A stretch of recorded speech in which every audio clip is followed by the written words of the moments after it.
When my son-in-law called me a loser, everyone at the table laughed. Everyone, except me. I just smiled, set down my fork, and said one sentence that turned his smirk into pure terror. From that moment, everything in our family changed forever. If you've ever been underestimated or disrespected and wished you could turn the tables, hit that like button, subscribe, and let us dive into one of the most satisfying family revenge stories you'll ever hear. The sound of silverware against porcelain echoed lightly in the candlelit room. The kind of sound you barely notice until silence makes it deafening. My fork hovered mid-air, a slice of prime rib cooling on its edge, while across the polished mahogany table, my son-in-law Sheldon swirled a glass of Cabernet like he owned the place. He leaned back in his chair, the chair at the head of the table, the seat where I used to sit during family gatherings until Sheldon quietly claimed it as his own. With a smug grin spreading across his face, he raised his glass and said, "So, Mark, tell me, what's it like to be a loser?" For a second, I thought I misheard him. But then I saw the smirk tugging at his lips, the glimmer of amusement in his eyes, and the chuckle that followed. And worse, everyone else at the table laughed with him. My daughter, Carolyn, gave a weak, nervous laugh that died in her throat. My brother-in-law barked out something harsher, like he found it genuinely funny. Even the cousins tittered as if joining in the joke was safer than silence. Everyone laughed. Except me. I didn't slam my fist on the table. I didn't curse. I didn't even flinch. I simply smiled thin, deliberate, set my fork down gently on the edge of my plate, because sometimes silence is louder than rage, and Sheldon didn't know it yet, but I was about to prove that to him. The candles flickered in their crystal holders, shadows dancing across the table Carolyn and I had picked out together just a year ago. Back then, I thought this dining room would be a place of warmth, of family, of holiday memories. Tonight, it felt more like a courtroom, and I was the man on trial. Sheldon leaned back further in his chair, tapping the rim of his wineglass with a self-satisfied finger. "Retirement must be nice," he said, the words dripping with condescension. "No pressure, no deadlines, no real responsibilities, just coasting." He said it as if 40 years of engineering, 40 years of designing bridges, roads, and buildings that still stand today meant nothing. As if a pension check and silver hair had erased everything I once was. Carolyn shifted uncomfortably beside him. Her bracelet caught the candlelight, the same bracelet I had given her last Christmas, when she couldn't afford a gift for herself. I saw her eyes dart toward me, then back to her plate. She knew the comment cut deep, but she didn't stop him. "Sheldon," she murmured, trying to steer the conversation, "Dad had a wonderful career. He designed," but Sheldon cut her off with a dismissive wave of his hand, his grin widening. Sure, he had a decent run 40 years ago. But let's be honest, this is a different world now. Everything's digital, fast-paced. It takes a younger mind to really succeed. No offense, Mark, but your time came and went." I clenched my jaw, swallowing words that threatened to rise like bile. Out of the corner of my eye, I caught movement. My 9-year-old granddaughter, Emma, had stopped cutting her chicken. She looked up at me with wide, innocent eyes, and said softly, "Grandpa built me a treehouse last summer." Her words, pure, unfiltered, brought the smallest smile to my lips. But Sheldon, he patted her head like she was a pet.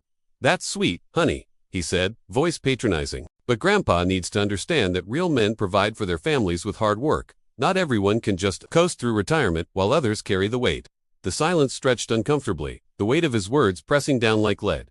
Carolyn let out another nervous laugh, brittle and awkward.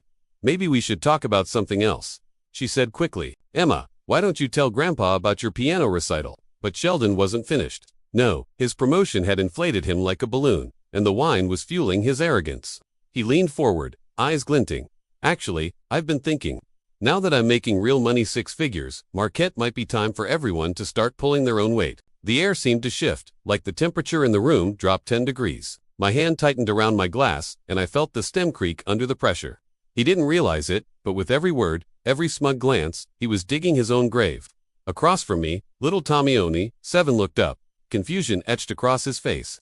He didn't understand the insult, but he understood the tension. Kids always do. He reached for his water glass with both hands, his small fingers trembling as if the unease in the air had transferred directly into his body. I looked at him, then at Emma, then at Carolyn, my daughter, who seemed torn between loyalty to her husband and guilt toward her father. And finally, I looked back at Sheldon, who was now basking in the sound of his own voice. He didn't see the storm brewing behind my smile. Inside me, something old and raw stirred. Decades of sacrifices, late nights at the drafting table, missed vacations, weekends spent working overtime to put food on the table and give Caroline a future, all of it suddenly condensed into this moment.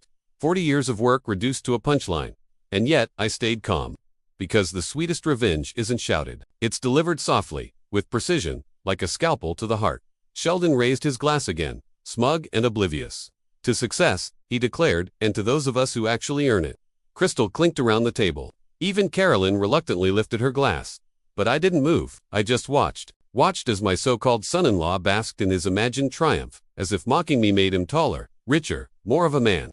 And in that moment, I knew exactly what I would do. When you're sitting at a dinner table, being mocked by your own son-in-law, it's easy for an outsider to assume you did nothing to deserve respect in the first place. That's what Sheldon thought, that I had coasted into retirement, living off the work of others. But if only he knew the price I had paid to give my daughter, his wife, the life she had. Caroline wasn't raised with silver spoons or trust funds. Martha and I started with nothing, just a cramped apartment, a second-hand car that coughed black smoke every morning, and dreams bigger than our budget. I worked as an engineer, the kind of job that demanded not just brains but backbone. Late nights bent over drafting tables, countless site inspections under blazing sun and biting cold. Endless calculations to ensure bridges stood tall and buildings didn't collapse under storms. Martha, God bless her soul, kept our world stitched together. She stretched every paycheck, made every dollar do the work of two, and reminded me why the sacrifices mattered when exhaustion threatened to swallow me whole. Together, we built a foundation not just of concrete and steel, but of love and security for Carolyn. By the time Carolyn graduated high school, I had risen through the ranks. We weren't rich, but we were steady. I saved for her college tuition, turning down vacations, new cars, even small luxuries, just to make sure she had opportunities I never dreamed of. When she wanted to study design, I paid every cent. When she wanted to travel during her semester abroad, I worked extra hours to cover it. I told myself, her future is worth it. Then came Sheldon. At first he seemed charming, ambitious, with a sparkle in his eye, and big talk about success. I wanted to believe him. When Caroline introduced him, I welcomed him like a son. He promised he would take care of her, that his career in sales was about to skyrocket. And I wanted to trust him, but promises are cheap. Within a few years, Sheldon and Caroline were married, the bills piling higher than his commission checks. A fancy house in the suburbs, a brand new BMW, designer furniture, things they couldn't afford but flaunted anyway. Who bailed them out when the mortgage threatened to drown them? Me, who covered private school tuition when their bank account couldn't. Me, who made sure my grandchildren had Christmas mornings with gifts piled under the tree, even when their parents were stretched too thin. Me, every time. Caroline thanked me with tears in her eyes. Every time. Sheldon muttered something about paying me back someday, but someday never came. Instead, with each promotion Sheldon clawed his way into, his gratitude shrank and his arrogance grew. I remember the first time I noticed it. We were having Sunday dinner, and I mentioned a highway project I had worked on years ago. Sheldon smirked and said, "That's great, Mark, but these days highways are designed with software. Your generation did things the hard way. We do things the smart way." It stung, not because I didn't respect technology, but because he dismissed the sweat, the labor, the decades of expertise, as if they were fossils in a museum. Caroline laughed it off, changing the subject, but I saw it in her eyes, the flicker of discomfort, the silent plea for me not to take offense. But it didn't stop there. Every promotion made him bolder. He strutted into family dinners with the air of a king returning from conquest, boasting about quarterly numbers and how his strategies had landed him bonuses. He ordered expensive bottles of wine, the kind he couldn't have afforded without the safety net I provided, and swirled them like trophies in his glass. And Carolyn, she was caught in the middle. She still called me when the kids were sick, when bills were overdue, when Sheldon's spending spirals left them short. But when Sheldon made his little jabs, she rarely defended me. Sometimes I wondered if she thought silence was safer for their marriage than honesty. What hurt most wasn't the money. It wasn't even the insults. It was watching my daughter, the little girl I once carried on my shoulders, who used to whisper, "Daddy S, my hero," sit quietly while her husband reduced me to a punchline. But I told myself to endure it. For the sake of family harmony, for the grandkids, who deserved birthdays with cakes and presents, summers at the lake, and a treehouse built by Grandpa's own hands. Yet deep down, I felt something gnawing. Every time Sheldon smirked, every time he dismissed me, the gnawing grew sharper. I started to notice details I once overlooked. The way he always claimed the head of the table at dinner, even though it was my house. The way he introduced me to his colleagues at parties as my wife's retired dad, never mentioning the career that shaped skylines. The way he cut me off in conversations, talking over me as if my words had no weight. One evening, after another strained dinner, I stood in my kitchen long after everyone had left. The house was quiet, the smell of roasted chicken lingering in the air, but my chest felt heavy. I remembered Martha, how she used to squeeze my hand under the table when family tension arose, silently reminding me I wasn't alone. Without her, I felt like a soldier outnumbered on a battlefield. That was when I realized Sheldon didn't just lack gratitude, he thrived on belittling me. My sacrifices were invisible to him. My love for my daughter and grandchildren was nothing more than a convenience to exploit, and the more I thought about it, the more I saw the truth. I had been financing his arrogance. Every bill I paid, every check I wrote, every safety net I stretched under him, it was fuel for his fire, a cushion that allowed him to strut, mock, and belittle without consequence.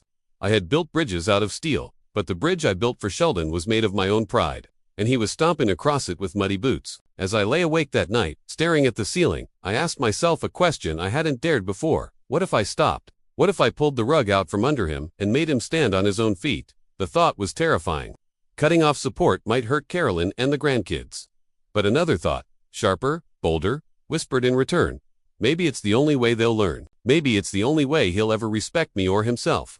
And so, the storm inside me gathered strength. When you're sitting at a dinner table, being mocked by your own son-in-law, it's easy for an outsider to assume you did nothing to deserve respect in the first place. That's what Sheldon thought, that I had coasted into retirement, living off the work of others. But if only he knew the price I had paid to give my daughter, his wife, the life she had. Caroline wasn't raised with silver spoons or trust funds. Martha and I started with nothing, just a cramped apartment, a second-hand car that coughed black smoke every morning, and dreams bigger than our budget. I worked as an engineer, the kind of job that demanded not just brains but backbone. Late nights bent over drafting tables, countless site inspections under blazing sun and biting cold.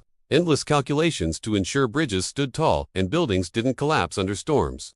Martha, God bless her soul, kept our world stitched together. She stretched every paycheck, made every dollar do the work of two, and reminded me why the sacrifices mattered when exhaustion threatened to swallow me whole. Together, we built a foundation not just of concrete and steel, but of love and security for Carolyn. By the time Carolyn graduated high school, I had risen through the ranks. We weren't rich, but we were steady. I saved for her college tuition, turning down vacations, new cars, even small luxuries, just to make sure she had opportunities I never dreamed of. When she wanted to study design, I paid every cent. When she wanted to travel during her semester abroad, I worked extra hours to cover it. I told myself, her future is worth it. Then came Sheldon. At first, he seemed charming, ambitious, with a sparkle in his eye, and big talk about success. I wanted to believe him. When Caroline introduced him, I welcomed him like a son. He promised he would take care of her, that his career in sales was about to skyrocket. And I wanted to trust him, but promises are cheap. Within a few years, Sheldon and Caroline were married, the bills piling higher than his commission checks.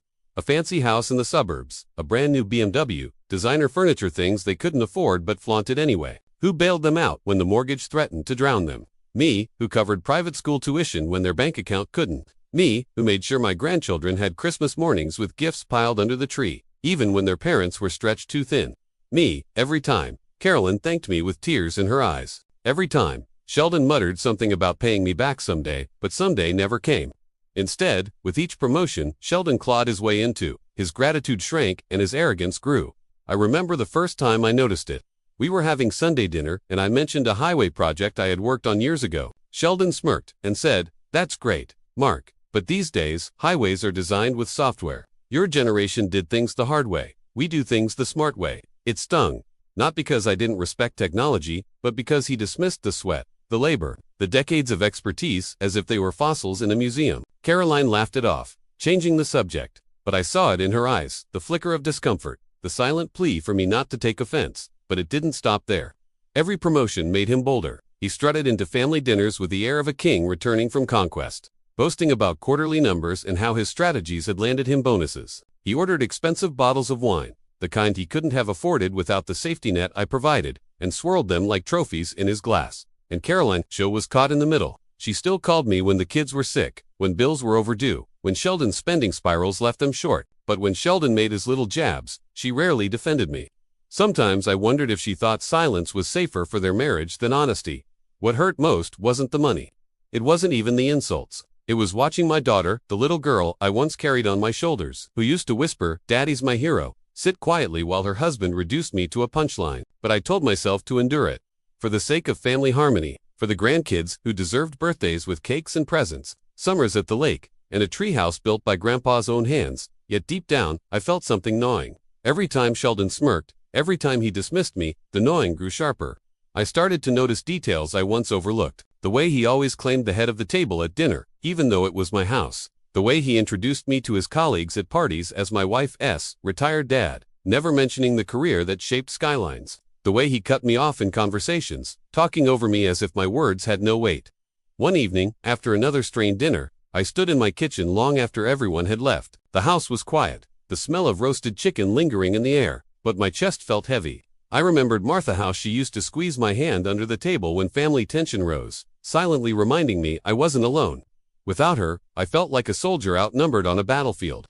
That was when I realized Sheldon didn't just lack gratitude, he thrived on belittling me. My sacrifices were invisible to him. My love for my daughter and grandchildren was nothing more than a convenience to exploit. And the more I thought about it, the more I saw the truth. I had been financing his arrogance. Every bill I paid, every check I wrote, every safety net I stretched under him, it was fuel for his fire. A cushion that allowed him to strut, mock, and belittle without consequence. I had built bridges out of steel, but the bridge I built for Sheldon was made of my own pride, and he was stomping across it with muddy boots. As I lay awake that night, staring at the ceiling, I asked myself a question I hadn't dared before. What if I stopped? What if I pulled the rug out from under him and made him stand on his own feet? The thought was terrifying. Cutting off support might hurt Carolyn and the grandkids. But another thought, sharper, bolder, whispered in return. Maybe it's the only way they'll learn.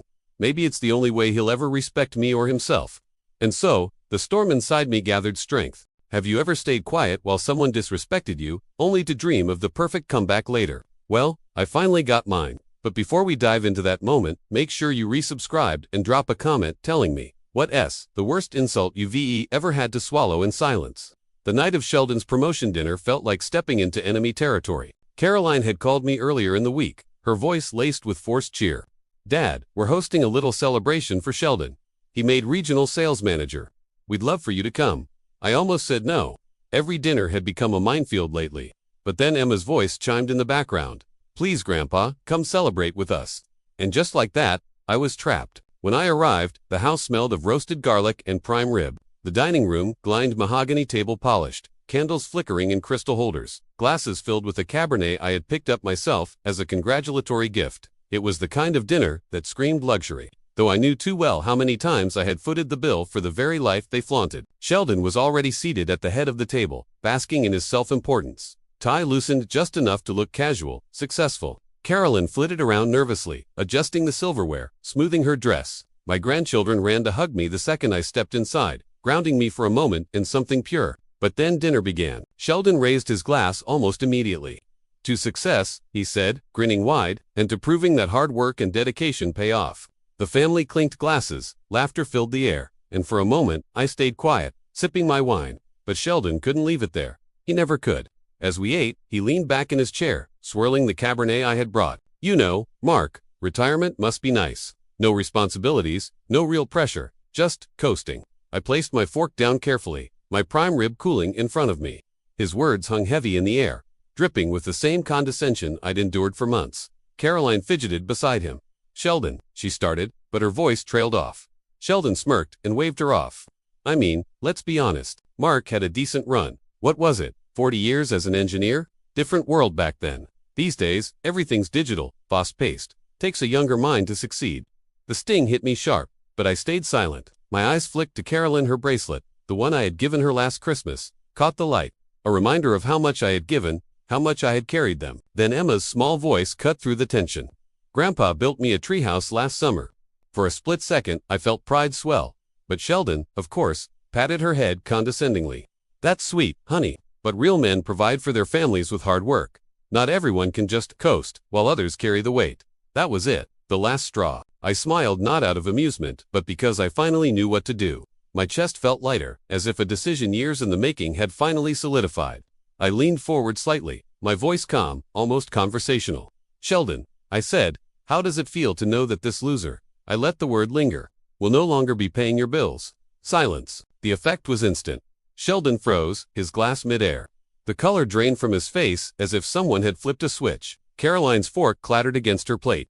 The cousins stopped mid-bite. Emma blinked in confusion. Across the table, my brother-in-law let out a low whistle, muttering, "Oh boy," Sheldon stammered. What do you mean?" I held his gaze, my smile unwavering. Exactly what I said. The mortgage payments, the tuition checks, the safety nets, I've been living off them for years. Not anymore. Congratulations on your promotion, Sheldon. You've officially earned the privilege of standing on your own 2 feet. The table erupted. Caroline gasped, her hand flying to her mouth. Dad, you can't just— Oh, I can, I interrupted gently, and I am. Sheldon slammed his glass down, wine sloshing over the rim. You can't do this. We need time. You've had time, I said quietly. Years of it. I've carried your family while you mocked me. No more. The room buzzed with tension. My grandchildren looked between the adults, confused and frightened by the sudden storm. Caroline's eyes filled with tears. Dad, please, this isn't fair to the kids. And you think it's been fair to me? The words slipped sharper than I intended, but I didn't back down. 40 years of breaking my back so you could have a life. And now I'm a joke at my own table. No, Caroline. Fairness ended the moment your husband called me a loser. Sheldon's face twisted, anger and fear battling in his eyes. This is ridiculous. I'm making 6 figures now. We don't need your help. Good, I said, leaning back in my chair. Then you won't miss it. The silence that followed was deafening.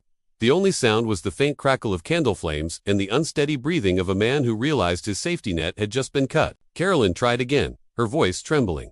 Dad, please, don't do this tonight. I softened my tone, though my resolve didn't waver. Caroline, I love you. I love my grandchildren more than anything.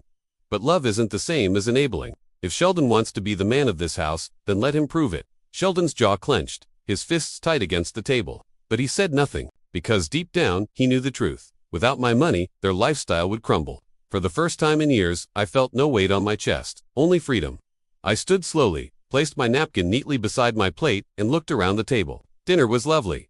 Thank you. My eyes lingered on Emma and Tommy. And remember, Grandpa's always here for you, always. Then I walked out, leaving behind a battlefield of stunned faces and shattered arrogance. The silence after my declaration followed me out of the house, lingering like smoke in my lungs. As I drove home, headlights streaking past in the night, a strange calm settled over me. For the first time in years, I wasn't drowning under the weight of responsibility. The burden had shifted squarely onto Sheldon's shoulders, where it belonged. But inside that polished dining room, chaos had begun to unravel.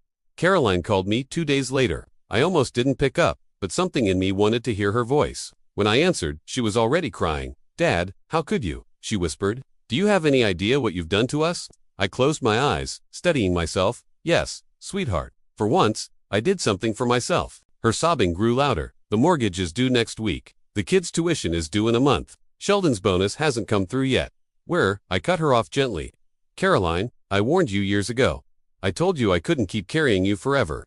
I gave you more time than I should have. But Sheldon made it clear, at dinner, he doesn't need me. Well, now he gets to prove it. There was a long pause. Then, bitterness. You'd punish your own grandchildren to teach him a lesson. My heart clenched at that. No, I'd punish him. And don't twist this. Caroline, you've both had every chance to stand on your own. The kids will always have me, but Sheldon. He's on his own now.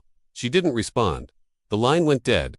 In the weeks that followed, the ripple effect spread. I heard pieces of the story through the grapevine. Carolyn, venting to her mother-in-law, neighbors whispering about the sudden shift in their lifestyle. The first crack came with the mortgage. Without my check quietly clearing the bulk of the payment, Sheldon's ego finally collided with reality. He stormed into his bank one morning, demanding extensions, pulling strings, pretending his promotion meant more financial stability than it did. But banks don't bow to arrogance. They bow to numbers.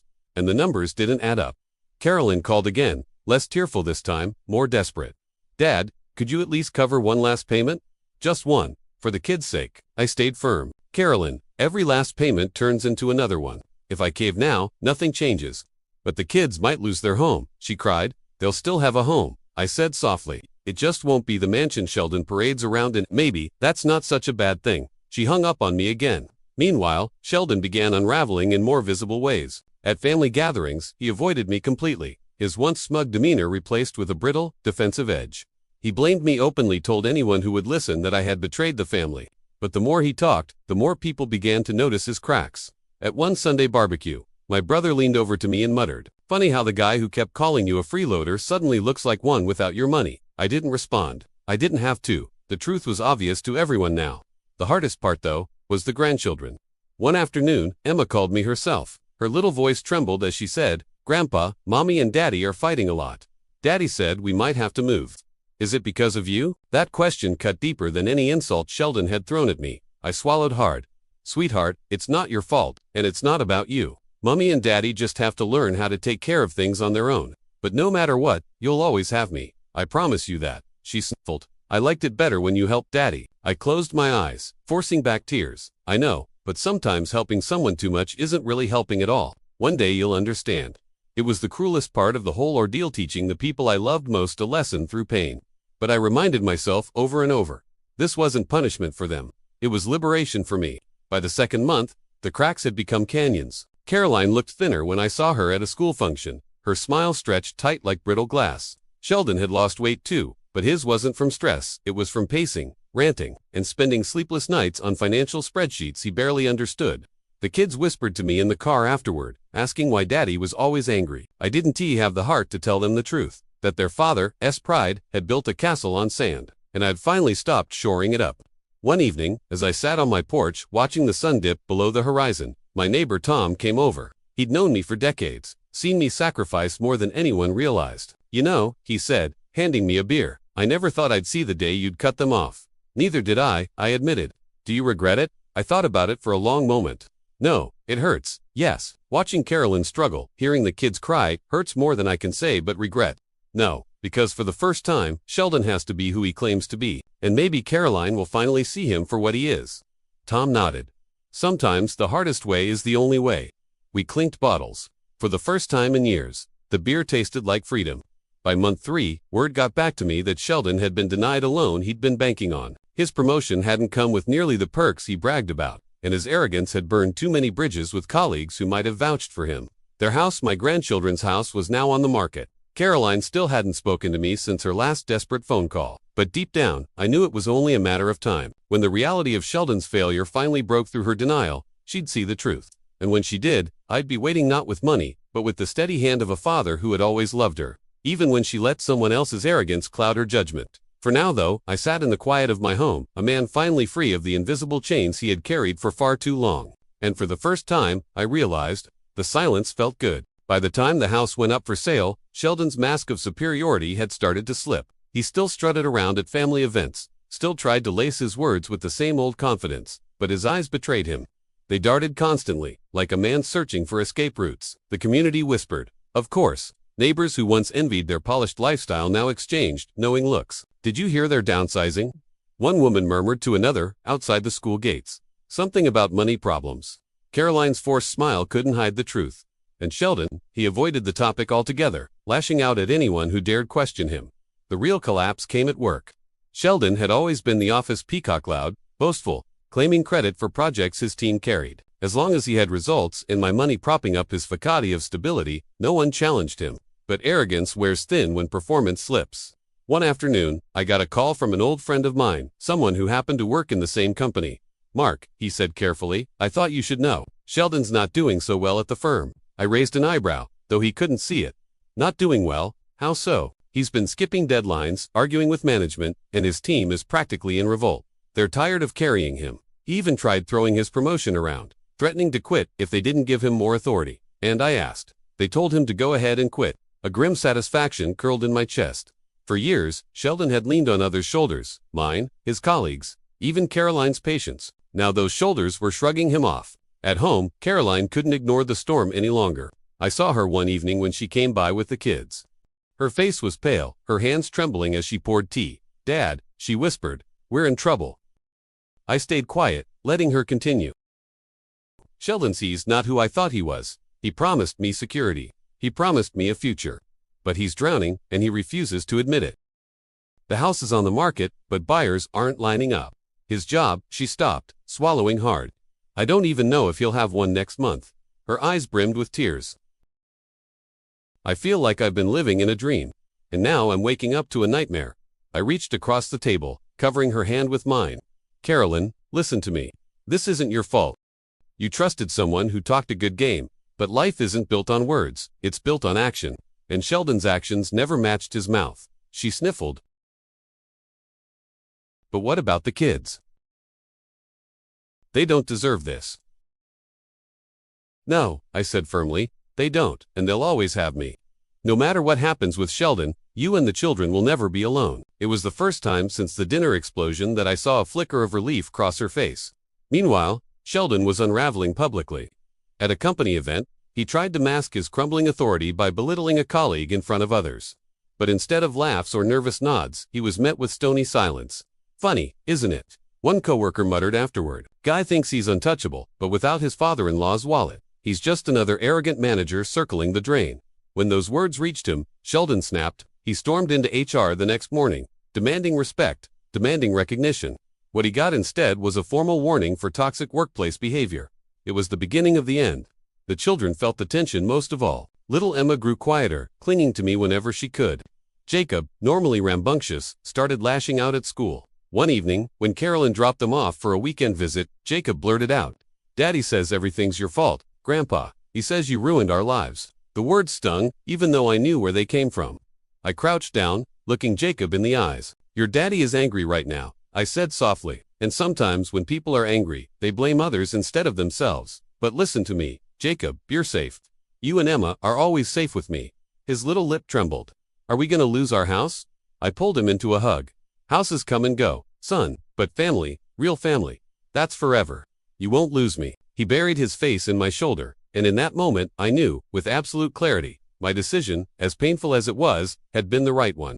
The final crack came not at work, but in their marriage. Caroline confided in me weeks later that she had confronted Sheldon one night after he came home late, reeking of alcohol. "Sheldon," she had said, her voice trembling, "we can't keep living like this. We're drowning. The kids are scared. I'm scared." And Sheldon, in his arrogance, had sneered, "Maybe if your father hadn't abandoned us, we wouldn't be in this mess." That was the moment, she told me, that something in her broke. "Dad," she whispered when she told me the story, "for the first time, I saw him clearly.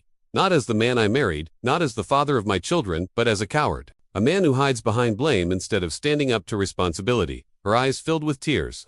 "And I don't know if I can love him after this." As I listened, I felt a strange mixture of sorrow and vindication. Sorrow, because my daughter's marriage, the life she had dreamed of, was unraveling before her eyes. But vindication, because the truth I had carried in silence for years was finally undeniable. Sheldon was a hollow man, and no amount of my sacrifice could change that. For decades, I had been the quiet pillar propping up their castle. Now, with my support withdrawn, the castle was crumbling, exposing the rot at its core. And for the first time, Carolyn could see it too. Late one night, I sat alone on my porch, the cool air brushing against my skin. I thought about all the years I had spent working double shifts, scrimping and saving, pouring everything I had into making sure my daughter had the life I never did. And yet, despite all of that, she had nearly lost herself to a man's arrogance. But now, she was waking up. And though the road ahead would be painful, I knew she would come out stronger for it. As for Sheldon, well, the man who once sneered that I was just the help was about to learn what life looked like without the invisible hands that had carried him all along. And this time, there would be no rescue. Sheldon's collapse didn't come in one dramatic blow. No, his downfall was slow, humiliating, and public. Like a proud tower that crumbles brick by brick until only dust remains. It began with a single email. One crisp Monday morning, while Sheldon was preparing for yet another meeting where he planned to assert his so-called authority, his inbox chimed. A message from the board. Subject line: immediate termination of employment. He read it once, twice, then a third time, his face draining of color. Effective immediately. Security escort required. Severance denied due to breach of contract and toxic conduct. That last line was the nail in the coffin. Not only was he unemployed, he was unemployable. No respectable firm would touch a man fired for misconduct. Coworkers watched as security guards marched him out of the glass-paneled office he once bragged about ruling. His face was pale, jaw clenched, but his eyes darted around, searching desperately for someone, anyone, to intervene. No one did. By lunchtime, whispers had spread across the city. Sheldon, the golden boy, the self-proclaimed mastermind, was finished. At home, the fallout was immediate. Caroline told me later that when he burst through the front door, he didn't even try to explain. He shouted, he raged, he threw blame like daggers. "This is your father's fault," he screamed, pacing the living room like a caged animal. "He cut us off. He sabotaged me. He wanted this." Carolyn, exhausted and trembling, snapped back for the first time. "No, Sheldon, you wanted this. You wanted the big house, the status, the lies. And when it all came crashing down, instead of taking responsibility, you pointed fingers. I see it now. You've always been this way." Sheldon froze, stunned by her defiance. But instead of softening, he sneered. "Oh please, don't act like you're innocent. You enjoyed every bit of it. The dinners, the cars, the vacations. You were fine with my arrogance until it didn't serve you anymore." Caroline's voice cracked. "I was fine because I believed in you. I believed you were the man you said you were. But you're not. You never were." The children, huddled at the top of the stairs, watched in silence, their little faces pale with fear. That night, Caroline packed bags for herself and the kids. She brought them to my house, her hands trembling as she knocked on my door. "Dad," she whispered when I opened it, "we can't stay there anymore." I let them in without a word, hugging my grandchildren, as if I could shield them from the storm. In the days that followed, Sheldon's world disintegrated further. The bank reclaimed the house. Cars were repossessed. Creditors began circling like vultures. And the very friends who once flocked to his dinners now avoided him like the plague. One evening, I went to pick up some belongings Carolyn had left behind. Sheldon was there, slumped on the porch with an empty bottle at his feet. He looked up at me with bloodshot eyes. "You did this," he muttered. His voice was hoarse, broken. "You pulled the rug out from under me." I met his gaze steadily.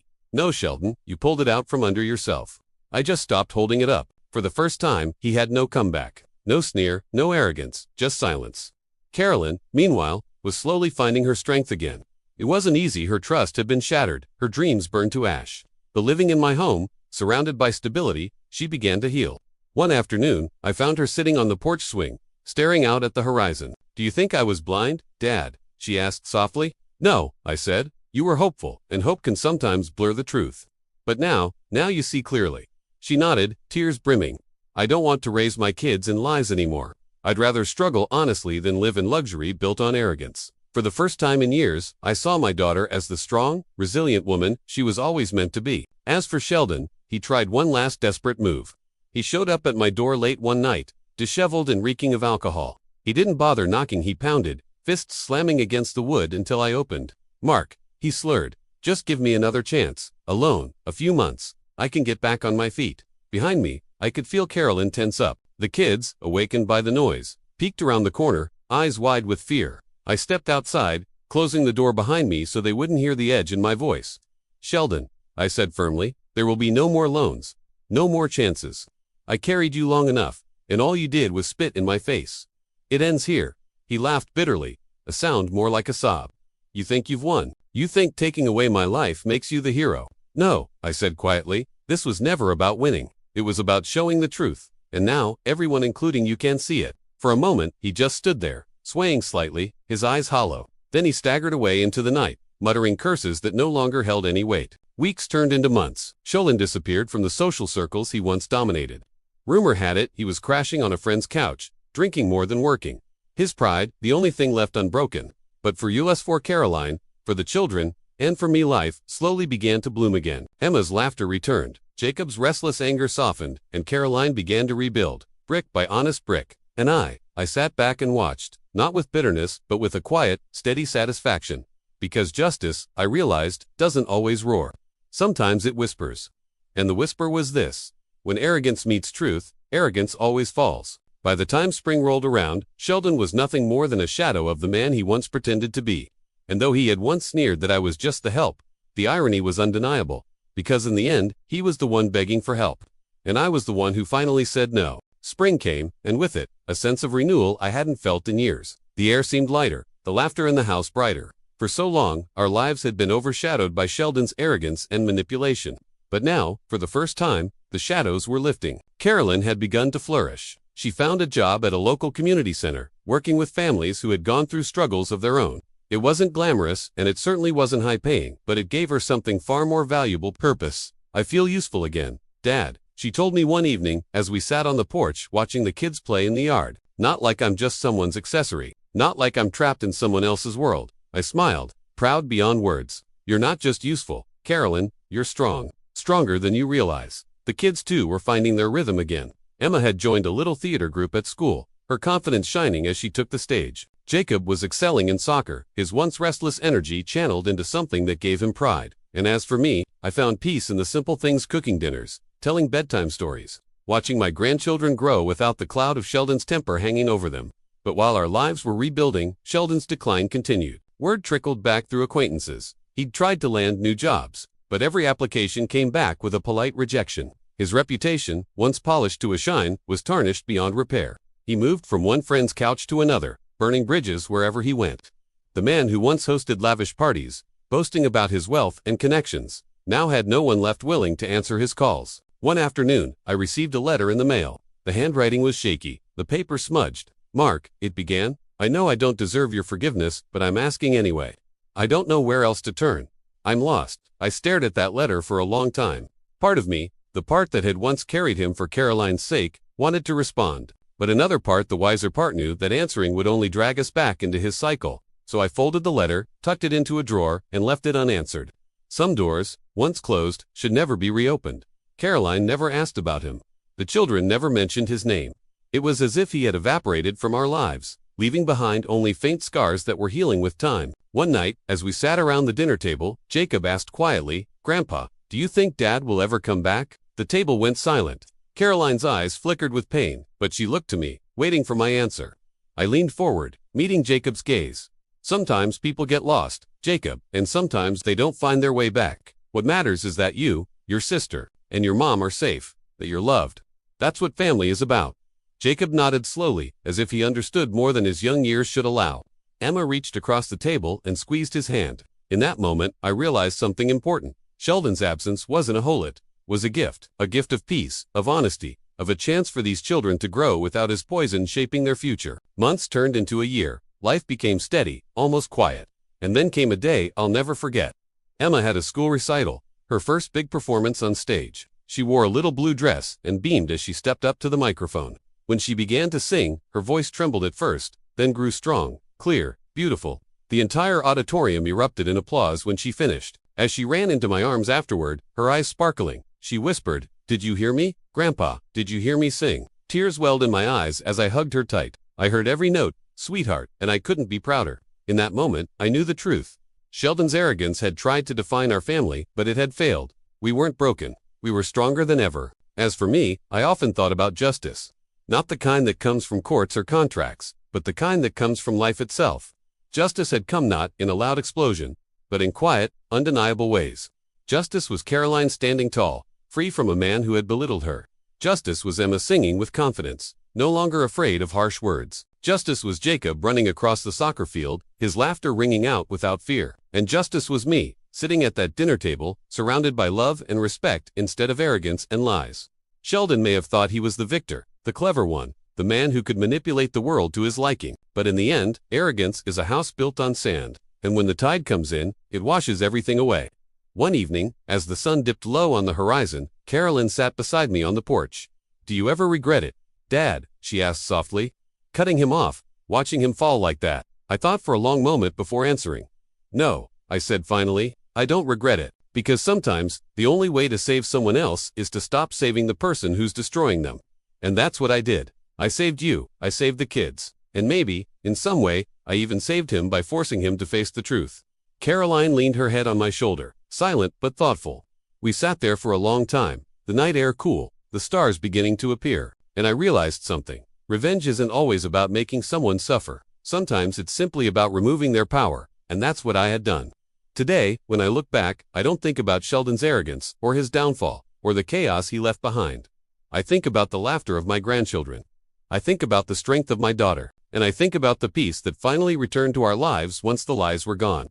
Sheldon may have believed he was the center of our story, but in truth, he was just a chapter, a painful, necessary chapter. The real story is about us, about love, resilience, and the courage to reclaim what's rightfully ours, dignity. And in the end, that's the sweetest revenge of all. If this story hit you the way it hit me, don't forget to like this video and subscribe for more. And tell me in the comments, what does justice mean to you? Is it revenge, or is it finally finding peace? I'd love to hear your thoughts.